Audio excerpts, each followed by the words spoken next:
Hello there folks, and thanks for joining me once again at my tying bench. I've been tying a few bucktail streamers here of late, and I'm tying some dark Edson tiger streamers, bucktail streamer. And you can also tie the light Edson tiger. And I chose this one for you this time around, and thought you might want to join me while I tie this one up. So we'll get the hook out of the vise here. I'm tying it on a size 8 regular streamer hook here. You can tie them like much larger, like 4s, 2s if you want to. But I like tying them on the smaller sizes, so get that locked in the vise here. Alrighty, and I'm using some 8/0 light yellow thread for the thread. Okay, so first thing we'll do is start right behind the hook eye here, about a hook eye length or so. Going to get ourselves a good thread base going down here, and we're going to come back to about the point. I'm not worried about touching wrap so much because it's a chenille body, so if I were laying floss down for the butt, I'd want to get a little smoother base there, so we'll snip that tag end off. Now this fly has a gold tag at the end, so I got a piece of gold and silver mylar here, small size here. So I want the gold showing, so I'll tie the gold side down here, facing down. And I want to wrap that down back to about the hook point, like so here. Okay, then I'm going to wrap forward once again to where I started it. It's just a short little tag there, you don't need too much. I'm going to turn the vise upside down here to wrap it, just find it easier that way. Wrapping when you're doing tags, it makes it a little easier to get around everything there. So we're going to wrap our tag on here. Whoops, slipped out of my fingers, no big deal. I'll start that over, folks. That happens once in a while there, so okay, I want to keep that nice and tight, so okay, now wrap forward to where my thread is here. I want to make sure I'm covering it good coverage with the tinsel. Okay, I'll come up, catch that in around, nice and tight, good thread tension all the way around. Okay, grab that there, and I'm gonna make a couple more wraps forward onto that before we snip it out. Okay, I'll reach in and snip that tag end out of there. Vise back up around. Okay, there's our tag. One thing I like to do is just take a quick little shot of Solares there and put it on the tinsel. That'll save that from coming down around the bend after you catch a couple fish on it. That'll make it more durable, last longer that way. Just hit that real quick with the light. Okay, there we go. Okay, next is the tail. And this pattern calls for 2 yellow hackle tips for the tail. So I just took 2 off of a Chinese neck that I had. I got them prepared to tie in. You want the tail about the length of the hook gap or so. So just measure that up like so. And we're going to tie that right on top with a pinch wrap here. Just like so, nice and tight. Make sure they're right on top. I'm going to wrap back a couple wraps there. That looks good. Okay, there's our tail.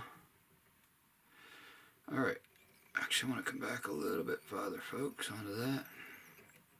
There we go. That's better. Okay, now we're going to wrap that forward. I'm going to about halfway, and I'm going to snip those ends out there. Alright, so there's our tag and our tail. Next step, I'm going to take my chenille. I have some small yellow chenille here. And I got the thread core exposed. We're going to tie that in on my side by the thread core here. Okay. Alrighty. Now, I learned this little trick using a rotary vise. You want to leave your bobbin hanging right there. And we're going to begin to wrap that chenille. Take our first wrap. Then just, oh, I didn't do it quite right. Just bear with me, folks. Here, I forgot to do something here. You got to bring your bobbin right up tight to the shank like so. And as we wrap forward, that'll follow you along like so. Then when you get the tie off point, it'll be right there where you want it. Just a little trick I thought I'd share with you there. I think it's pretty cool. Then you just take your bobbin and tie it off. Pretty simple. Okay. Doesn't seem to matter how many years you've tied flies. I've been tying for about 40 years and you still learn something new every day. Okay, now we're going to snip that off, the excess tinsel, or rather, chenille rather, sorry. Okay, I'm going to add a little wax to my thread here for just a little more grip. Okay, I'm going to tie that down well. Alright, just make sure we got it in there nice and secure. Now I'm going to flip the vise around again, upside down. And the throat is 2 more hackle tips in red this time for the throat. Just get those lined up here, and I got those ready to tie in. And we want to keep that relatively short too, about the same as the tail, the gap of the hook or so. Doesn't have to be exact, but it doesn't call for it being too long, so we'll keep it fairly short. Okay, we'll tie those in here. Okay, I'm going to catch those in. Come up between my fingers, like so. Wrap back on them. Alright, that looks fine. Just make sure they're centered there. That looks pretty good. So there's our throat. I'm going to come in and snip that out. The tag ends there. Okay, and I'm going to bind them down well. Alrighty. So there's our tail and our throat. Our 2 hackle tips for the throat and 2 for the tail and the body. Alright, so next is our wing, and it calls for yellow, hair off of a yellow bucktail, and you want to use the, whoops, just dropped on my box there, sorry folks. You want the brownish color on a yellow bucktail, and I like to keep the wing quite sparse, not very long, so it doesn't foul on the hook on this one here, and I didn't stack it. I just want it to stay natural taper there. So I'll bring that back about even with the tail there, maybe even a little bit shorter for this particular fly. So I'm a little bit more wax on my thread here, like so. Measure that up once again. Okay, switch hands here. I'm going to come up around with a pinch wrap once I get it situated where I want it. Okay, up around. Okay, I'm going to check here, turn the vise, make sure that's on top. Okay, bind that down well. Got a stray hair there in my way. Okay, that looks great, folks. So we'll come back. Okay, there's our wing. I kept that relatively sparse and shorter, so that's what I want. Now I'm going to come in and hold up on that, snip it on a sort of an angle. Just like so. Alrighty. Now what I'm going to do, just for a little more durability, I'm going to take some super glue, put a little bit on the thread here before I make some more wraps over that bucktail. And once that dries, that'll secure that really, really well. It should never pull out on you, that's for sure. Alrighty. Okay, last step is the eyes. Now the old pattern called for these brass templates, little eyelets, and I don't have any of those of course, but I have some jungle cock eyes, so I'll use that. And these are synthetic eyes. I don't have the natural cape, but these will do just fine.